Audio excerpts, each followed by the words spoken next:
Good evening. Welcome to Let's Just Talk with Hammi. I am your host, Hamidu Silla. And tonight we have a special segment for you. Instead of our usual putting different scholars in conversation with one another, today I am just having a conversation with a good friend of mine on the topic of code switching, which is something that black and brown men have to deal with constantly in predominantly white environments. So I'm going to let my friends introduce themselves, and then we're going to delve into the topic of code switching and how it affects black and brown bodies across the country. First off, I want to say thank you to Hammi for inviting me. He asked me to be a part of this, and I said, let's just talk. I'm a PCA and philosophy major in St. Lawrence, and I'm going to an accredited university in the fall to specialize in food studies to help those in underdeserved communities gain not only optimal nutrition, but also affordable as well. Well, first of all, I'm very proud of you. That makes me happy because that's an issue that is dear to my heart. But we're not here to talk about food deserts and food policy, so we're going to jump into the topic of code switching right away. I want to start off by asking you what your definition of code switching is. To me, my definition of code switching is basically changing your language, whether it be body language or actual language, to adapt to a certain environment that you're in. And this usually happens when you're in an environment that you're foreign to. In this case, you can be an undergraduate who's attending St. Lawrence University as a sophomore, and that's when you'd enable your first signs of code switching. I should just call him doctor right now because that is the actual definition of code switching. But for those of you who don't, if you go look it up on Google, however, the definition it's going to give you is that what happens when people who speak multiple languages alternate between two or more languages, often between the same sentence. So that's like the linguistic definition of it. However, the code switching we're talking about today is the kind of whether reflective or subtle changes that we make as black and brown people when we express ourselves. So to jump into it, I just want to have us think about this. I want us to discuss in what spaces here at St. Lawrence or elsewhere do you find yourself code switching the most? I would ask you before I give you my answer. Okay. What do you think? And I want to retort now. Okay. I think my blackness is the reason I code switch.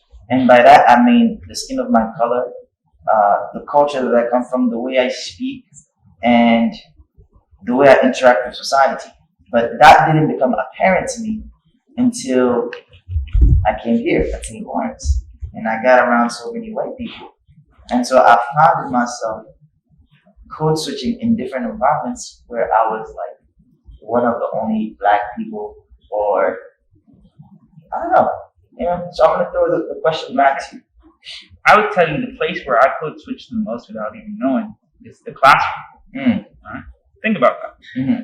As a freshman, I had various classes where I was either one of the only black person within like 16 to 20 students. Mm-hmm. And if it wasn't there, and in my econ class, I would say around 3 out of 25 to 27 students would be a person of color. Mm-hmm. And that's, I think, where I think it started to click for me that I had to start code switching because, well, in my high school, I used to be in an environment where everybody was kind of eager to raise their hand and learn. Right. And I've seen that apparent in various schools in New York City. Right. Of course, we're all persons of color, and that's where I've been seeing that demographic. But as soon as I came up here, Mm-hmm. I saw that kind of thing shift where nobody's really paying attention or engaging in the classroom, and people are just in their notes, and Mm-hmm. professors giving a lecture, and it's just, and you're just like, I want to speak. Like, I have a question. that you don't do that. And that's like what I found was my first kind of introduction to code switching, because you don't never notice that you code switch until you learn code switching, and that it's so subtle at the same time. I think for me, based on what you said, it became apparent to me once I started noticing how different I was and how people reacted to my difference. Because we're in an environment where people are very similar. And the simple fact that I have black skin, the moment I'm anywhere I am on this campus almost, I'm different from everybody. And so I became hyper aware of that. So in the same way that I'm asking you, where do you feel when you code switch? Do you feel like your authentic self? I do.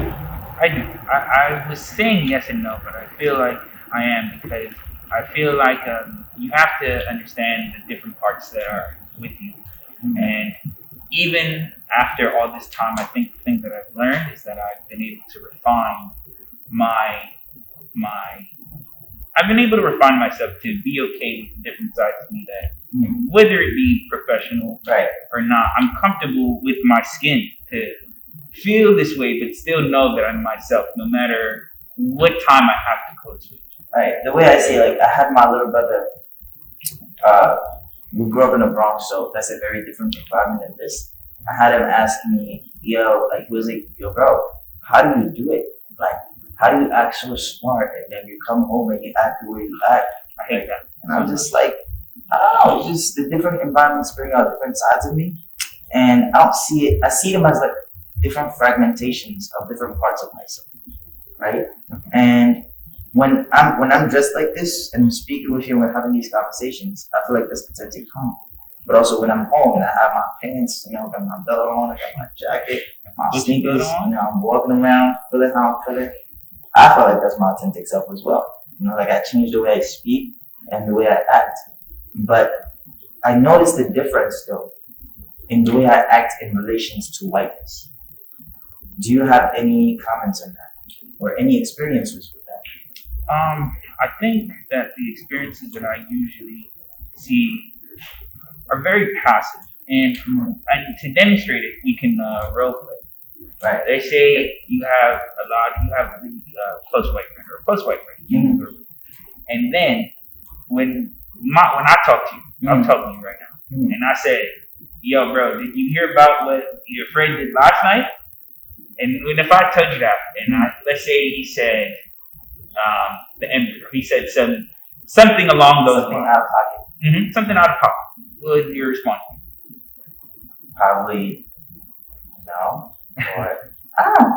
I'd probably be either frustrated or what are we gonna do about that? And you see, and that's exactly how I kind of feel. Like with whiteness, I kind of feel in that kind of specific space because usually all the bad experiences I've had here, like people, and I feel like the reason why I've had to code switch so much is to make sure that I don't make them feel uncomfortable. When at the same time, it's a majority school, majority white school. So the intent should be to help us feel more uncomfortable and included, especially since we're always in photos. Right. It would be nice to make us feel like we're a part of the community. Right. So you don't feel included in this Laurentian family. I don't. So you feel like, how would you characterize it? An outsider looking in, or someone that's already in but feeling like an outsider? Kind of in. I feel like one of our long lost cousins. We kind of just make around, and then when he comes through for Thanksgiving or Christmas, it's like, hey. Okay. So then, would you say that because of the environment that you're in and the fact that you get a code switch constantly makes you hyper aware of your identities? I do. It makes me super aware because when you code switch, some people don't code switch because they're so encapsulated and comfortable with their environment that they don't have to think about what their actions would do because they already know how it is. But here, you're so vigilant to what you're doing. And I always feel this way because this always happens to me every time I get, I don't know if you feel this way, but every time I come back from New York City, I feel like I need to take 2 weeks to flush out everything that I've learned from New York City in that short time period and then adapt to the 4 months that I'm going to have here. And then it's a rinse and repeat. I can give you an example my freshman year. So I came in my authentic self. I'm like, I'm Hammi from the Bronx, and that's going to be me for the rest of these 4 years, right? So the way I dress, for example, dress very differently. I don't wear Carhartt shorts and khaki pants or Patagonia shirts, That's not a bad thing. I actually like those. I like brands, Patagonia too. right? But the point that I'm making is that I was wearing these ripped jeans with my Timberlands and I had a bandana on and I was walking around campus. And this one individual saw me who was I think either a junior or senior at the time. and she was giving a campus tour to like a group of white folks, old and young. And then she looks at me and goes, "Why are you dressed like that?" And my heart started beating so fast, and I'm like, "What do you mean? Why I'm dressed like what?" She was like that, and I was like, "Whoa!" And then she just made me feel so uncomfortable. And to put gasoline on the fire, like everybody started laughing at me. So I was just like, "Oh, see, I don't know how to react to this."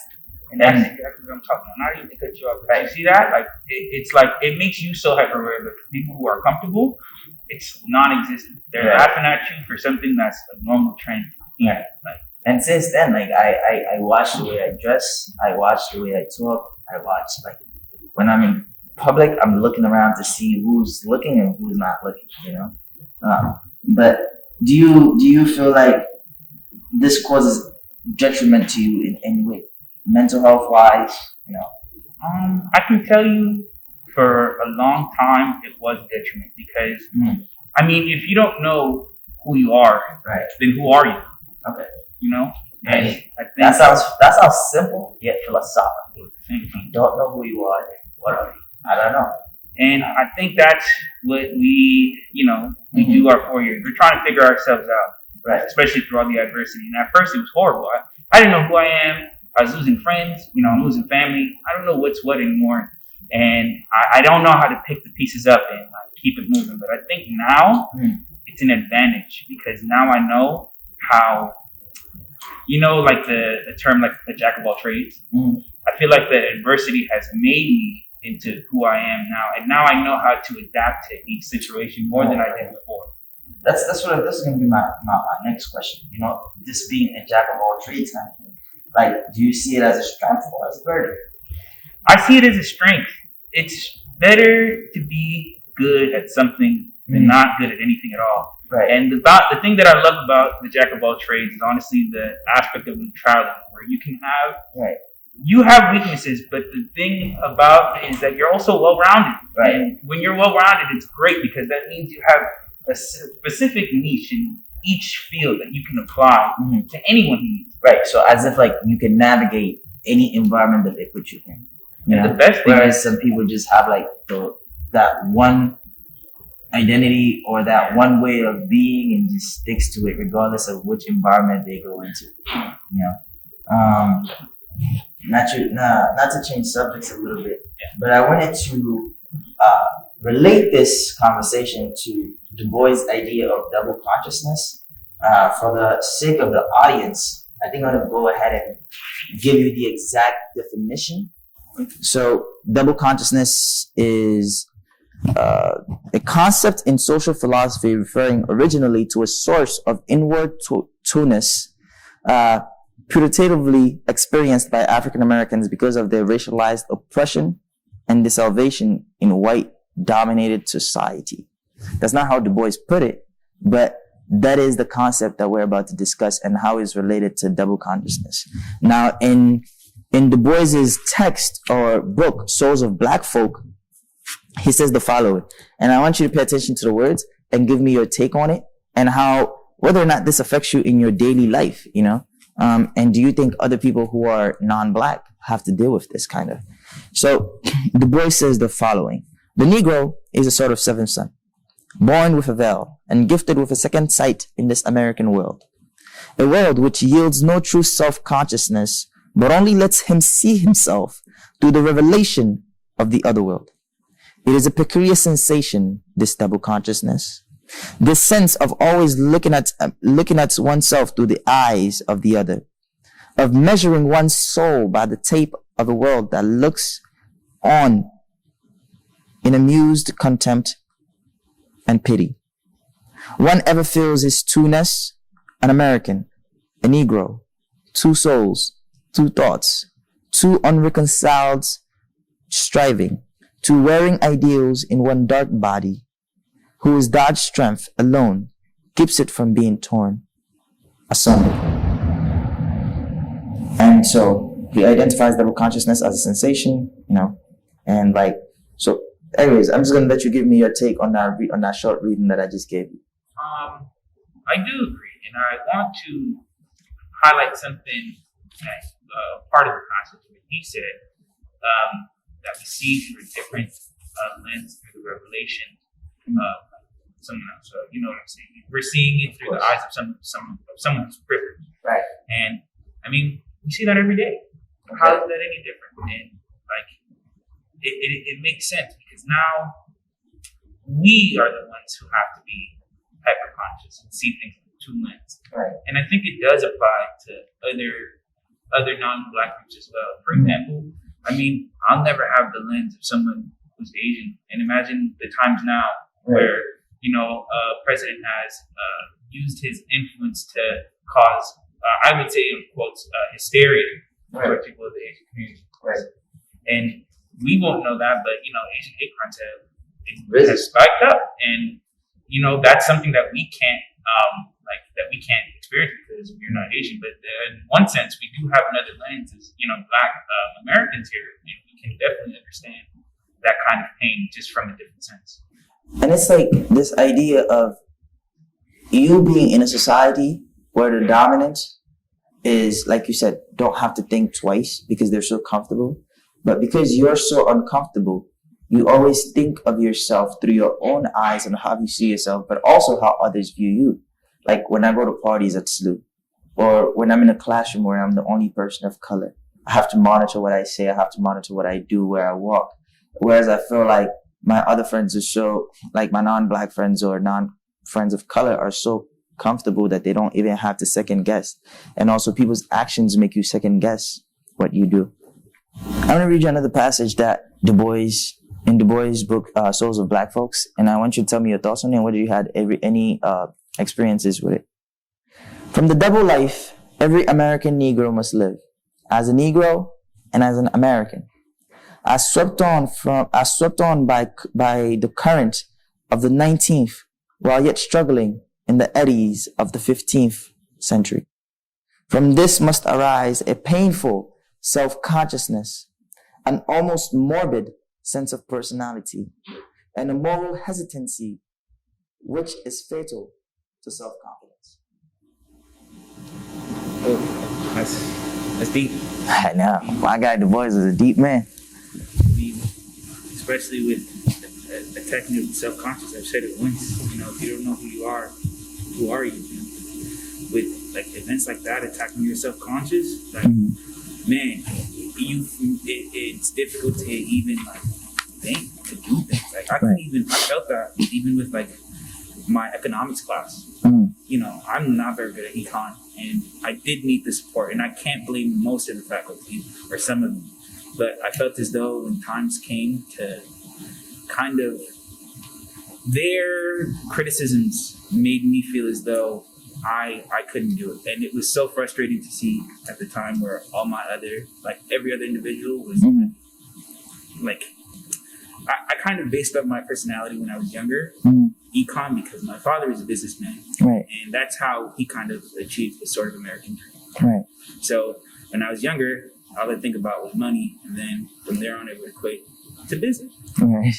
And then when I was when I was getting told that I couldn't be an economist because of my grades or just because I was like lackluster, you know, that kind of struck me very difficult. One of the environment that we're in, the people that we're seeing, and then two, with my results, you know, I thought that I could pull through any kind of adversity, and then now I'm stuck in this place where I feel like I'm not good enough. Right. And now I don't really know who I am anymore because my fabric was based off of being an economist. Right.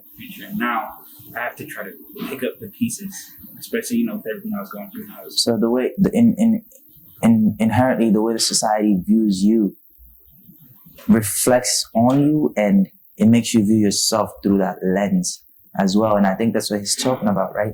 And for my audience, when I say a thug, a ghetto person, think about it. What were the first images that came to your head, right? What does that person look like? And so I've internalized that. I don't have to I don't have to lay it out for the world to see, right? I can give you an example of, there was this event, I'm not going to call it a peaceful protest, but this event that was happening in New York City where like, there was a white woman on the train, and I was on the train as well. And it was clear by the clothes we were wearing that we were both fighting for the same cause, right?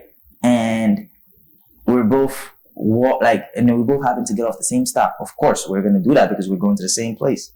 And so she was walking in front of me and I was walking behind her, right?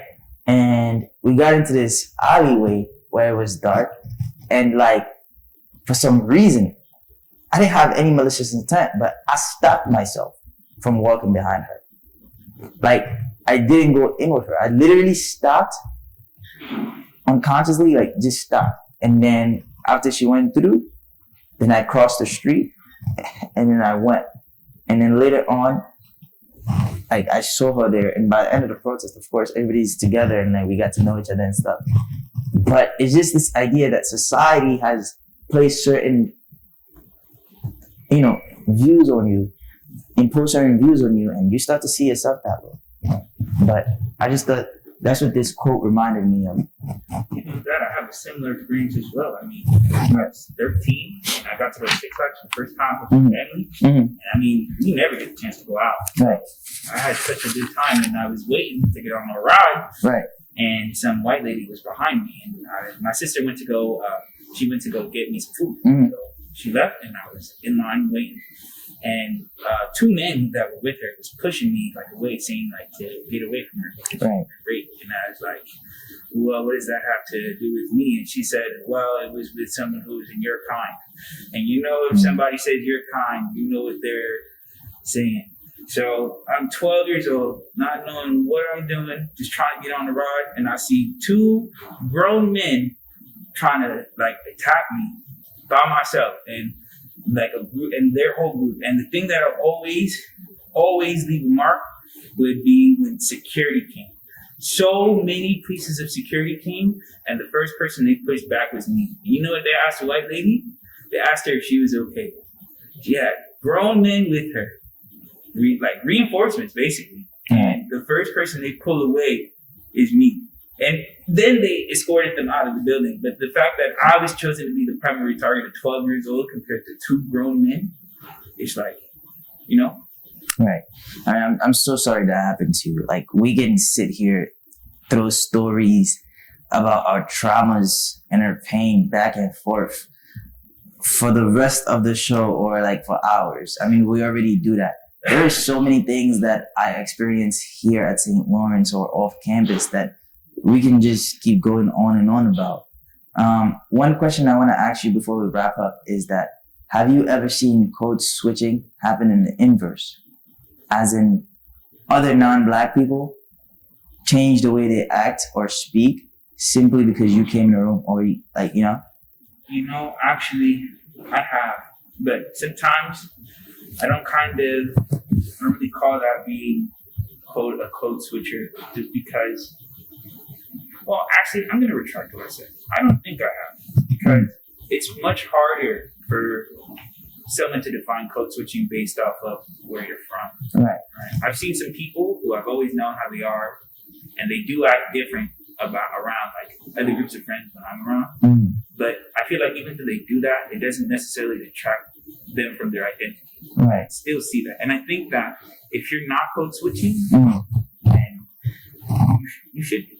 I think what I was referring to as well is like, there's these kids who I'm acquaintances with. I'm not going to name any names, but like, I realized like they play piano, man, which is a song I love. They listen to Frank Sinatra, which is an artist that I love as well. And so I listen to that music all the time. But I realize every time I walk in the room, they start to play rap music or Pop Smoke or something. And I'm like, dude, I love Pop Smoke, but you don't gotta change like the song and change the whole mood simply because I walked in the room, And even if I wasn't into that music, introduce me to your culture, to your music. Tell me about it. And that's what I'm saying. I don't think that's code switching, because I think they're just doing that out of ignorance to impress me. Okay. I think code switching is more than just shifting. For me now, I guess it's because, we're people of color, that I find code switching more than just that, because they're not hyper aware of their identity. They're doing it to please you. Okay. Or not to please you, but to make you feel more comfortable. Okay. That's not the objective. Right. So the objective matters, intention matters, the way you feel, the sensation, all of that matters. And so the last question that I'm gonna ask you before we wrap up is, what advice would you give to younger classmen that are coming up, that are in high school, younger kids, anybody watching this, throw some knowledge at them, some of that philosophy, education, The only philosophy I can give you is live your life. Honestly, you only have one. So live it up. Your ability, and always remember to be yourself. If you have some hating heads, you always have haters, but you're your own star player. So you got to make sure that you make the right decisions for you. Make sure that you're growing, and make sure that you always stay yourself. Hammi, you've known me for 4 years, and can you tell anyone that I've ever changed since you first met me? I mean, you've grown intellectually, but Hey, you're still the same Edwin I met. and that's not gonna change. And what I'm going to say is, if you're watching this, remember you're loved, you're appreciated, regardless of how society views you or what kind of images it tries to impose on you. Be yourself. Don't change for anybody. And you can have multiple sides to yourself. That doesn't mean you're fake or anything like that. So this is the end of our episode. We really appreciate you guys tuning in. I'll give you a hug, but COVID, and we gotta, distance hug. There you go. So thank you so much for tuning in. We're gonna have another show coming soon, and see you guys later. Bye, guys.